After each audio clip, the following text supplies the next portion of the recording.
তার বাবা 50 বছর আগে নামাজের মধ্যে হাত তুলে দোয়া করত, তার দাদা নামাজের মধ্যে হাত তুলে দোয়া করত, নবীর প্রতি দুরূদ পড়তো। আজকে 50 বছর পরে বলছে দুয়াই নাই। কি বলছে? দুয়াই নাই। যদি পড়িতে জানো, কোরআন শরীফের আয়াত বলছি, আল্লাহ রাব্বুল আলামিন বলছেন, এ আমার বান্দারা, তোমরা আমার কাছে চাও, আমার কাছে তোমরা চাও।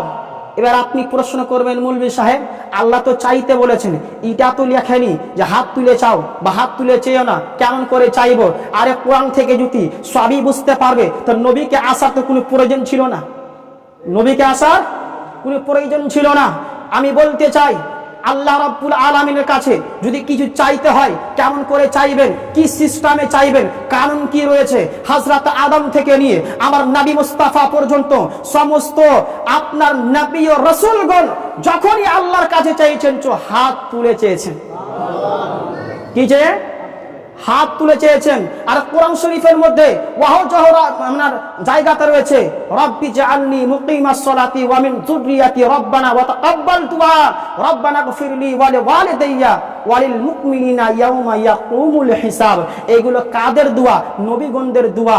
আল্লাহ রাব্বুল আলামিন বলছেন, যখন তোমরা আমার কাছে চাও, আমার কাছে চাও, তো নবীগণ, সাহাবাই কেরামগণ, আউলিয়াই কেরামগণ পদ্ধতি বলেছেন চাইবে কখন? আল্লাহর কাছে হাত তুলে। কার কাছে?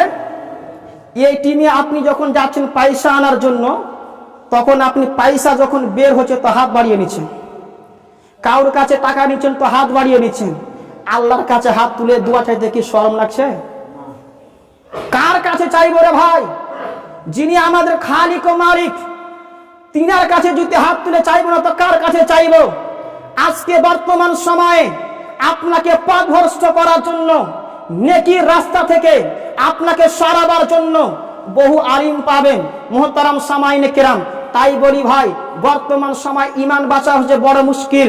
তাই বলি, আহলুস সুন্নাহ ওয়াল জামাতের প্রতি কায়েম ও দায়ীম থাকুন। আর কি বলে, নবী মুস্তাফার সঙ্গে ইশক ও মহব্বতটাকে জুড়ে রাখুন। আজ পর্যন্ত কোন মায়ের লাল, বাপের বেটা হাত তুলে দোয়া করা, নামাজের পরে হাত তুলে দোয়া করা, নবীর প্রতি সালাত ও সালাম পাঠ করা, নবীর প্রতি দুরূদ পড়া, হাদিসের রশনিতে ভুল প্রমাণ করতে আজ পর্যন্ত পারেনি। কিয়ামত পর্যন্ত পারবে? পারবে না, পারবে না। মুহতারাম সামাইনে কেরাম, লাঠির জোরে, গায়ের গরম দেখিয়ে শরীয়তের মাসলাকে কোনোদিন ভুল প্রমাণ করতে, যদি বুকের পাঁঠা থাকে তো হাদিসকে হাদিস দিয়ে প্রমাণ করে দেখান, হাদিসকে হাদিস দিয়ে প্রমাণ করে দেখান। তাই বলি ভাই, পূর্বে চলে যান, বাপ দাদারা হাত তুলে দোয়া করেছেন, নবীর প্রতি দুরূদ পড়েছে। তাই বলি ভাই, আজকে না বুঝে না শুনে ভুল পথে গিয়ে নিজের ঈমানটাকে হারাইয়েন না। আল্লাহ রাসূল বলেন, যখন জুমার দিন আসে তোমরা আমার প্রতি বেশি করে, আরে জোরে বলেন না ভাই, বেশি করে দুরূদ পড়েন। নবী মুস্তাফার প্রতি দুরূদ পড়তেই থাকবেন। একটি কিতাবের নাম বলছি, মুআরিজুন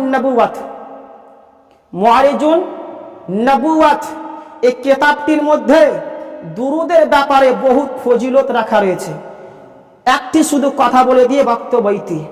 অনেক মানুষ আছে ডাক্তারখানাতে যায়, ট্রিটমেন্ট করায়, ওষুধ মানে দাবা নিয়ে আসে, ওষুধ নিয়ে আসে, ওষুধ খাচ্ছি কাজ দেয় না, ওষুধ খাচ্ছি জ্বর কমে না।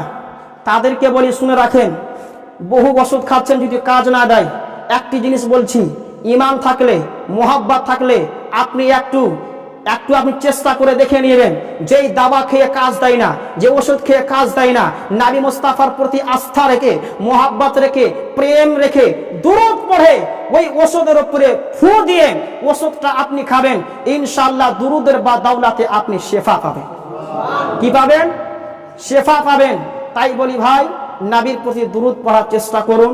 আর শুক্রবারে যেদিন দিন আসবে, বেশি বেশি করে আল্লাহ তাআলার জিকির আজকার করার চেষ্টা করবেন। আর সপ্তাহে একদিন আসতে হবে এটা নয়, আল্লাহ জুম্মা বাদ দিয়ে 5 ওয়াক্তের নামাজটাকেও ফরজ করেছে।